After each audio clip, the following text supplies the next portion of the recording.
Olá, meu nome é Vanessa e hoje eu quero mostrar como fazer uma aula atrativa e produtiva de matemática.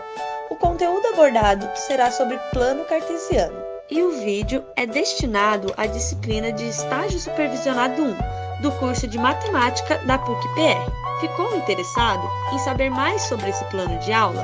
Venha comigo! Então, para iniciar essa aula, primeiramente, vamos verificar se os alunos lembram como o plano cartesiano é construído. E assim que os alunos forem expondo seus conhecimentos, vamos desenhar o plano cartesiano no quadro. Logo, a partir desses conhecimentos, diremos que o plano cartesiano é composto por duas retas perpendiculares, ou seja, elas se cruzam formando um ângulo de 90 graus. E esse encontro das retas é chamado de origem. Na horizontal estão os valores de x e na vertical estão os valores de y. Vamos iniciar a contagem a partir da origem, onde está o zero. Do zero para o lado esquerdo na reta x estão os valores negativos e para o lado direito estão os valores positivos. Assim também no eixo y, a partir da origem para cima estão os valores positivos e para baixo estão os valores negativos. Agora vamos falar sobre coordenadas de um ponto. Para colocar um ponto no plano cartesiano, precisamos das suas coordenadas, que nada mais são do que valores para x e y. Um exemplo são as coordenadas 2 e menos 1, da qual 2 representa o valor em x e menos 1 o valor em y. Vejamos como ficaria esse ponto no plano cartesiano.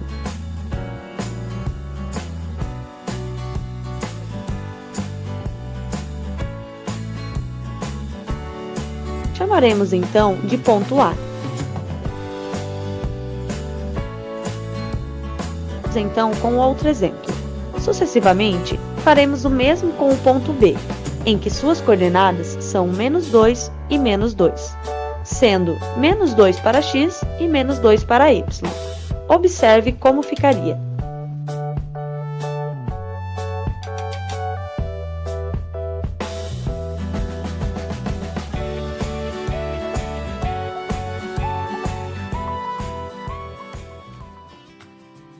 Agora que já foi passada a revisão do conteúdo, podem ser dados alguns exercícios para que os alunos resolvam no tempo deles. Alguns exemplos de perguntas são: quais as coordenadas do ponto A?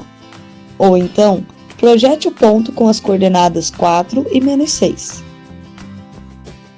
Finalmente chegamos ao foco principal do vídeo: como deixar a aula mais atrativa e ao mesmo tempo produtiva, de forma a fixar o conteúdo. Bom, para isso irei utilizar um jogo chamado Batalha Naval. Muitos já devem até conhecê-lo. E esse jogo irá tanto atrair a atenção dos alunos, quanto ensiná-los de forma agradável, para que eles possam assimilar a ideia e absorver o conteúdo. Mas qual é o objetivo essencial do jogo? A intenção é trabalhar a localização de coordenadas nos quadrantes do plano cartesiano. Mas isso não significa que o aluno não irá adquirir outros conhecimentos em áreas distintas. E o público-alvo desta aula são os alunos do 7º ano do ensino fundamental. Também tem tempo previsto de 2 aulas com 45 minutos cada. Enfim, vamos à explicação do jogo. Primeiramente, os alunos serão organizados em trios. Os 2 que irão jogar receberão uma folha de papel sulfite com o tabuleiro da batalha naval, e o outro será o juiz. Logo, os materiais a serem utilizados são a folha impressa com o tabuleiro, lápis e borracha. Já a organização do jogo se dará por: cada jogador vai distribuir as suas embarcações pelo tabuleiro, marcando os quadrados em que estarão ancoradas as suas embarcações, da seguinte forma: um porta-avião que ocupará 5 quadrados, 2 encouraçados, que ocuparão 4 quadrados cada um, 3 cruzadores, cada um ocupando 3 quadrados, e 4 submarinos, que ocuparão 2 quadrados cada um. As embarcações devem ocupar os quadrados na extensão de uma linha ou de uma coluna, Ou seja, por exemplo, os porta-aviões. Eles devem ocupar 5 quadrados na horizontal ou na vertical. Não é permitido que 2 ou mais embarcações se toquem ou se sobreponham. Devem ser distribuída pelo menos uma embarcação em cada quadrante do plano cartesiano.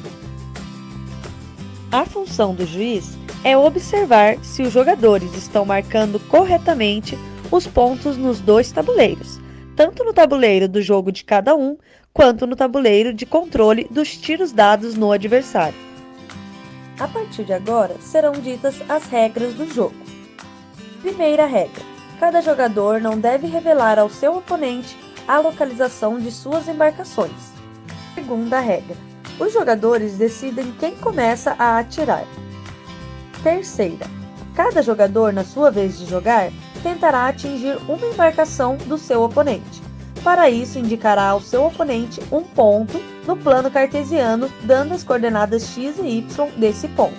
Lembrando que as coordenadas x e y são pares ordenados em que o primeiro número deve ser lido no eixo x e o segundo no eixo y. Quarta: o oponente marca o ponto correspondente no seu tabuleiro e avisa se o jogador acertou uma embarcação ou se acertou a água. Caso ela tenha sido afundada, isso também deverá ser informado. Uma embarcação é afundada quando todos os quadrados que formam essa embarcação forem atingidos.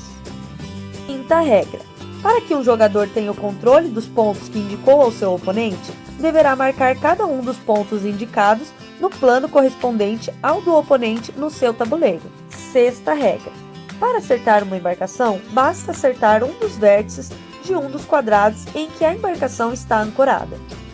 Sétima: para afundar uma embarcação, é preciso acertar pelo menos um dos vértices de cada um dos quadrados em que a embarcação está ancorada. Oitava regra: se o jogador acertar um alvo, tem direito a uma nova jogada e assim sucessivamente, até acertar a água ou até que tenha afundado todas as embarcações. Nona regra: se o jogador acertar a água, passa a vez para o seu oponente.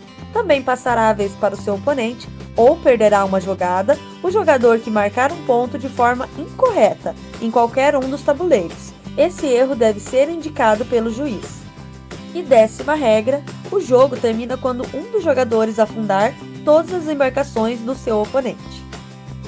Então é isso. Agora é só deixar que os alunos se divirtam. Obrigada e uma boa aula!